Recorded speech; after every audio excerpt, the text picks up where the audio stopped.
And we're live. So welcome to episode 3 of my project updates that I've been going live for. I got a lot of stuff I'm going to go over tonight, or at least a few things. But let's see where we start out with. First, an update on the garden bed. So a few weeks ago, I did a series of shorts where I was building 2 cedar raised garden beds. They were built from 6-inch cedar fence pickets, like this one that's right back here. And those have gotten built. The first one got planted with tomatoes a couple weeks ago. This past weekend, I was able to get the second one leveled up, filled with dirt, and planted with 90 strawberry crowns. So strawberry crowns are like the little root balls of the strawberry plants. There's no leaves or anything. You get those all planted in the soil, and cross my fingers at about 16 days. So I got about 10 more days. I should start seeing leaves coming out from those. So hopefully that works out well. Need to let those grow all this year, pick the flowers off so that we don't waste energy making strawberries, and it puts those energy into the roots and growing the plant so that next year we get a decent strawberry harvest. Not to go too in-depth in detail, but if you know anything about strawberries, or if you don't, there's 2 types of strawberries basically. You have June-bearing strawberries. Those are starting to bear strawberries right now for people, right? So we're starting June, at least tomorrow's the start of June. You got June-bearing plants. There's also ever-bearing plants, and those will give strawberries all throughout the summer, or at least for a few months, more than just June. And so I've planted both those types of plants so we can get some bigger, nicer, juicier June-berry strawberries during the month of June, but as the months go on, we can still get some other strawberries as well. So I'm calling that project complete. I've got a few more things to do in the yard. I need to plant some blueberry bushes that I bought, and I need to plant some raspberry bushes that I bought. So hopefully, we can at least supplement some of our grocery store fruit with some fresh fruit from the backyard. But that's the update on that one. The next update that I'm excited about, so in the last video, I made a commitment that my goal on the desk project, which the desk is what I'm sitting on right now, which I'm building for my daughter. The goal on that was to get the edge banding done on the drawers, and I'm happy to say I accomplished that. I'm going to go ahead and grab one of the drawers and show that to you.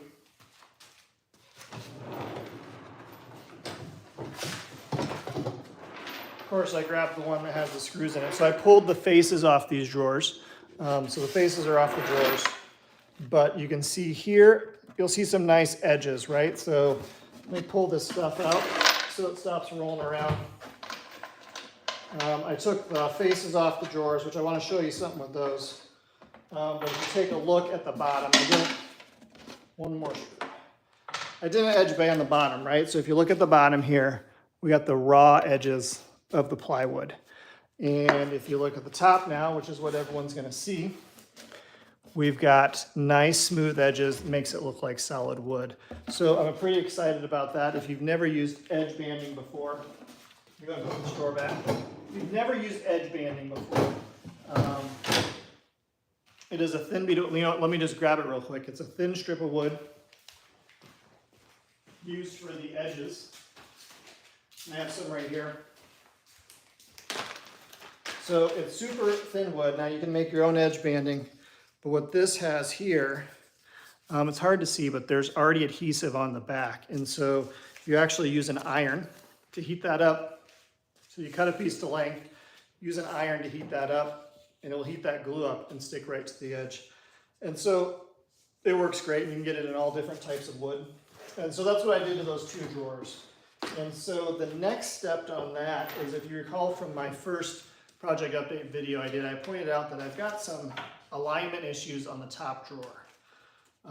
And I think I addressed some of that when I was doing sanding. It looks like there was a little bit that was unflushed, so I sanded that down, but there's still something going on. I don't know if there's an issue with the drawer slide. I've got an extra set of drawer slides, so I might swap the left one out on that and give that a try and see if that resolves it, because it just doesn't close quite all the way. And so I need to take care of that and put this edge banding away. The other thing I want to show you is the drawer faces. So I kind of like the handle that I did for the drawer faces. Let me grab one of these. And so the goal with this desk was to have the face of the the desk completely flush, right? Nothing sticking out. I don't want handles sticking out that can catch on. I know I often catch my cargo shorts pockets on handles and stuff that are sticking out. So I got this great router bit, which I don't know where it is, but here's the profile for it. And so it just gives a nice finger pull there just to pull those drawers out. So everything stays flush with the front of the desk, but there's this awesome finger pull. And I really love this router bit that I found. I actually spent money and bought a few different router bits, but this one I found was awesome. And I'll link to it down in the description. So you can check out that router bit if you want. Next up is the dishwasher clean dirty sign. And so if you recall, I've got a big version of that I'm working on. I have the prototype here that has the pictures, and it slides back and forth like that. It says clean or dirty. And so I'm working on a version of that bigger one out of walnut, right? Out of some walnut ply. So this is specifically a project that I wanted to put together for the laser. One thing I'm not a big fan about is laser projects that look like they were done on a laser. You know, lasers cut out flat sheet goods, and then you end up building something by stacking up those things. And so they look very laserish, and I'm not a big fan of that. Same thing with 3D printed stuff.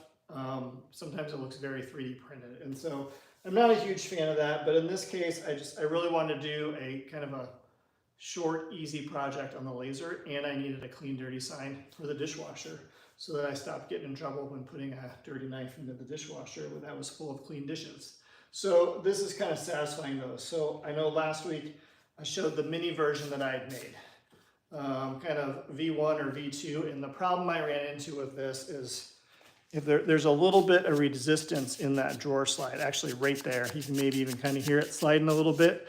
There's a little bit of resistance. And so there's magnets on the back. I've covered them up with tape so that they don't scratch the stainless steel in the dishwasher, as well as if these magnets, these neodymium magnets, if they happen to pull out, there's a piece of tape in between them and the metal in the dishwasher. It makes it easier to get back. But so far we haven't had issues with that. But the problem is the magnets aren't strong enough holding it to the dishwasher, so that with that resistance, you have to push a little bit and then it slides on the front of the dishwasher. And so I don't like that. That was annoying because then you have to hold it with one hand, slide it with the other. That defeats the purpose. And so today I put together V2. And so V2 has some bigger magnets in the back of it, which help hold it to the dishwasher more. And plus, I was much more careful with assembling it.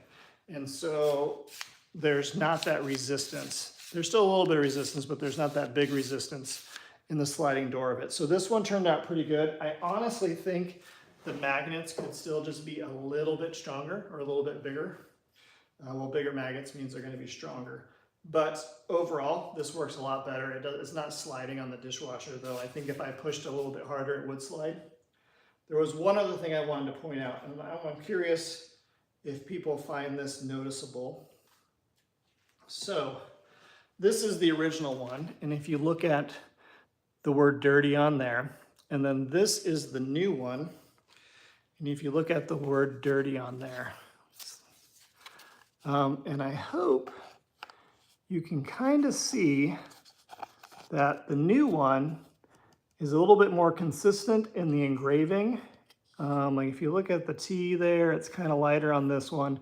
It's darker and more consistent. And so what I did on the second one is I treated this lighter wood, which that's bass plywood. I treated that with a concoction of borax and water. So it was, I think, 1 teaspoon of borax to half a pint of water. Mixed that up, brushed it on the wood. And what that did was make that engraving just a little bit more consistent, a little bit darker. I think it even kind of popped some of the grain in the wood just a little bit. And so I think I'm going to make a point of doing that on future things where I'm using a light color wood and I need a better engraving. I probably should try it. I've done some engraving on walnut, which is really hard to see because you got dark wood, kind of a dark engraving. I wonder if the borax would help with that. So maybe I'll try that sometime as well. But that is the update on the clean dirty sign. So I'm progressing on that. I really still need to work on the big version. I'm concerned with the magnet sizes on a bigger one, right? Bigger one means heavier, which means it needs more to hold it down. And so this one was fine. This one's got magnets and it's got the smaller ones. And it did really well. There's no resistance on this door on this one. But this one's just a prototype that I did, but there's no resistance there. So that one's not a big deal. But I think I need to figure out what's causing that resistance. I think when I glue on, if I pinch a little too much, it narrows the passageway and maybe pinches on that door a little bit. But I might just need to either switch this up and use bigger magnets or use on this bigger one, 4 magnets, 1 on each corner. But that's it for that. So the next thing I've got slated up is I got an exciting package in the mail this week, something I had ordered from a favorite YouTuber of mine. And so I wanted to go ahead, I saved it. I'm going to go ahead and unbox it online, unbox it here, which is exciting to me. You guys can see it for the first time. I see it, but this is pretty cool. So there's a YouTuber that I watch a lot. His name is David Picciuto. He's got a YouTube channel called Make Something. He also goes by, or used to go by, the Drunken Woodworker. He seems like a great guy. Obviously, I don't know him personally, but he just seems like a genuinely nice guy. And he has a designer background, but he does woodworking now. But he's very purposeful about what he does, and he's very detail oriented. And I don't know, he comes across as a genuinely nice guy that it just cares about what he's working on. And so he decided that he wanted to make his own wood finish. He wanted to make it completely from natural ingredients. In theory, I mean, you shouldn't drink it, but it's something, it's not toxic, right? There's not toxic things. Obviously, it includes, alcohol in it, things like that. So you couldn't really drink it, but it's not corrosive or things like that. And he's actually published the recipe for it. He's told everyone how to make it. And people, I think, encouraged him to go ahead and try to make a few of these. And so he decided to sell this at cost to his Patreons, which I think that's amazing that he's selling it at cost. I would have paid more for it just so that he could make a little bit of money for his time. But he's selling it at cost just as an experiment because he just created this. He doesn't know how this finish is going to hold up in a year or 2 years or to different conditions, or to harsh Iowa winters like I have. So he's doing it as an experiment. And so I picked it up just because, A, I want to try it. B, I like supporting other makers. He's motivated me. He's inspired me through his YouTube channel and given me lots of motivation and ideas. And so I like to support that. He actually has a couple books, which I grabbed those. One of them's been sitting on my nightstand for quite a while. But he's got a cutting boards book, and I've made quite a few cutting boards, but I don't believe I've made any of the ones actually from his book. But it's inspirational to see the ideas that he comes up with. And he's got a kitchen tools book, and I flipped through both of these. I think it's actually the kitchen tools book that's been sitting on my nightstand, and I'm actually seeing on here a bread slicer thing. I may have to try to make that or make a version of it, since I've been making a lot of sourdough loaf bread lately. But I don't know if I'll ever actually make anything out of one of his books, but it's nice to support him. They're cool to look at. It's cool to get ideas. I think he's done a few videos on his YouTube channel, or at least one where he takes an old woodworking book and makes one of the projects out of it. Maybe it'd be funny if I made one of the projects out of his book and did a video out of it to see how it goes. Maybe I can do that someday. But anyways, let's get to unboxing the finish.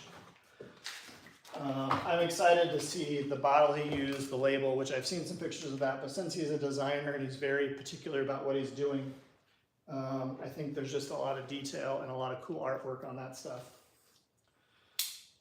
So let's go ahead and pop it open. I know he had to go through a lot of certification since this has got like high concentrated alcohol or something. He had to go through special training. It's technically a hazmat type delivery item since it's finished. I'm curious to see what he's got in here.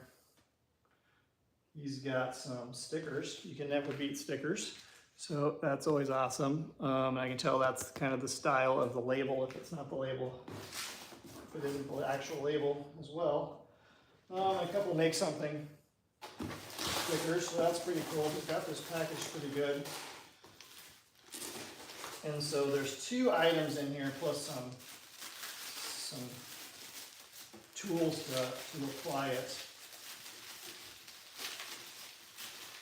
Open this carefully so I don't drop it on the floor, that would suck.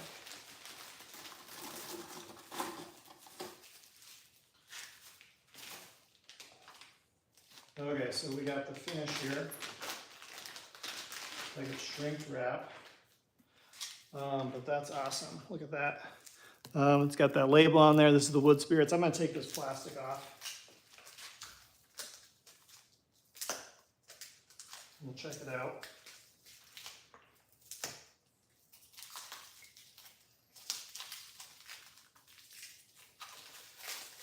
It's wrapped up good.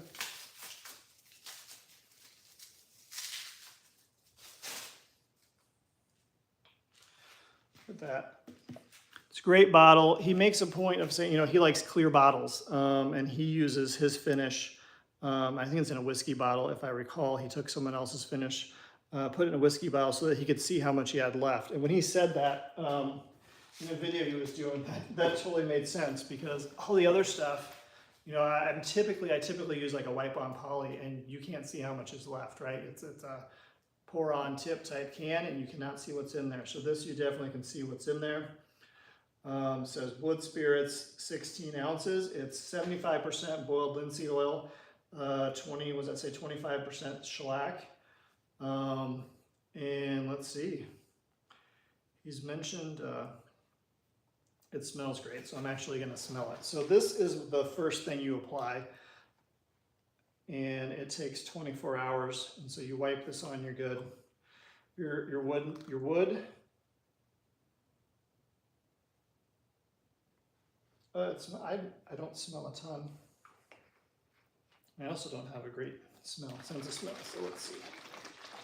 Let's shake it up a little bit. You wipe this on, leave it on there for a day, let it dry.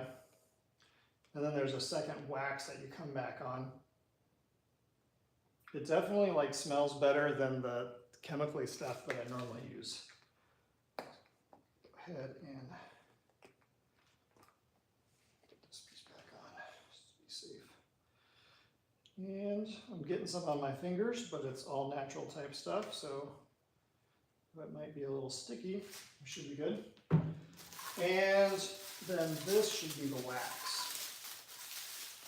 And so after applying that and letting that dry for 24 hours, you apply this wax. Let's see, rub on with gray Scotch Brite pad, wait 30 minutes, rub off with white Scotch. This is awesome. These instructions are fairly simple to follow, and he's actually included the Scotch Brite pads, which is awesome. So you get those in there. And you basically got everything you need to finish your stuff. And like he said, this is an experiment. I could put this on something and it could start peeling, but it's gonna be fun to try. I love supporting another maker, and it's nice that I can get this on my hand and not worried it's gonna eat my skin off, so that's great. I wanna give this a smell.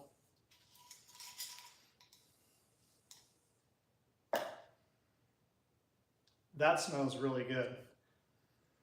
There's like an orange scent to it, but that smells really good. I don't smell a ton with the other stuff, but this wax smells amazing. So that's really good. We got the pads, we got the stickers, and that's it. And so I've been thinking about what to use this on. And one of the other things that I've been working on today has been a product that I sell on my website. And it's these pattern coasters. So I've been sanding these all day. Like I said, I have some that are already finished up my website. I usually finish these with wipe-on poly. I've got a few left, and so I've got a set of 4, and I sell these in sets of 4. I'm gonna go ahead and finish these 4 in wipe-on poly, get them up in my store to sell. But I have this one oddball one. Basically, these are made by taking strips of Baltic birch plywood and alternating them and gluing them together. And so you alternate those back and forth so that the pattern changes, glue them together, and then wrap them in walnut, and you make a big log, and then you cut it into slices. And the way this worked out is I have one extra. And so I'm gonna keep this one for myself, and I'm gonna finish it in David's finish. Maybe not the best idea. It uses, his finish is based in shellac.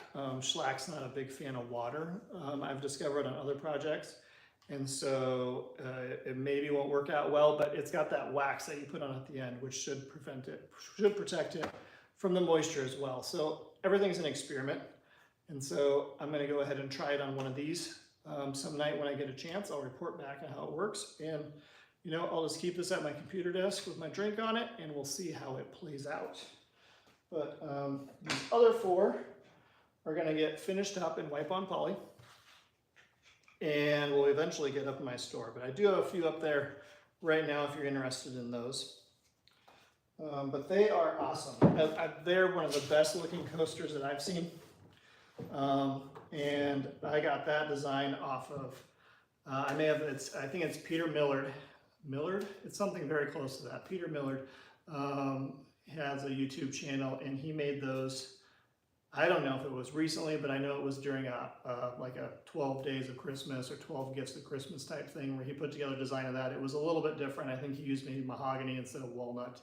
But I tried that out with some excess Baltic birch that I had, and they turned out great. Work great for gifts and things like that. But that's it for the statuses on what I'm doing. For the next week, goals I'm setting, I haven't thought about that too much. So this was the first week of no school for the kids, and so there's been a lot of adapting my schedule, trying to figure out when I can film, when I can work in the garage, since the kids are home all the time now for the summer. And so the things I can get done are even fewer than during the school year. I would like to get more work done on the full video for this dry dirty sign and get that sorted out. The one thing I want to make sure on that is that this version is the final version. I've had a few iterations. I really just want to make sure that the final one has enough power to stick to the dishwasher and that I don't have to reiterate after that. So I need to do some testing with that. I want to get these 4 coasters finished up with wipe on poly so they can get listed up in the online store, and probably do a decent test of David's finish on that other coaster. And I think that's probably a good enough goal for the next week. But I do probably need to think about getting something else done on this desk. I've been working on this desk forever, or it's been sitting forever, and so I definitely want to get tackling on that. So I think I need to look at getting these drawers lined up, getting the drawers aligned properly so I get the drawer faces back on those. Because once that's done, I can start working on the electronic lock. So there's going to be an electronic RFID lock on there that unlocks the drawer for her, so that her siblings stay out of it. But I don't think I can get all that done in 1 week, so we'll just see how far I get on all that. And I'll check back with you guys here in a week and give a good update of what I've been working on. I'm really enjoying doing these videos. It's keeping me accountable for what I need to get done so that I have something to work on. I'm always very envious of these woodworkers, these makers that have a podcast where they circle up once a week, talk to each other, because it gives them some accountability of what they're working on. And if they show up 1 week and they don't have anything to work on that they've been working on, they don't have anything to talk about, you know, that shows what they've been doing and what they haven't been doing. And so this is pushing me in that type of regard to get a few things done so that I have something to talk about on Friday. Otherwise, I can't do the live video.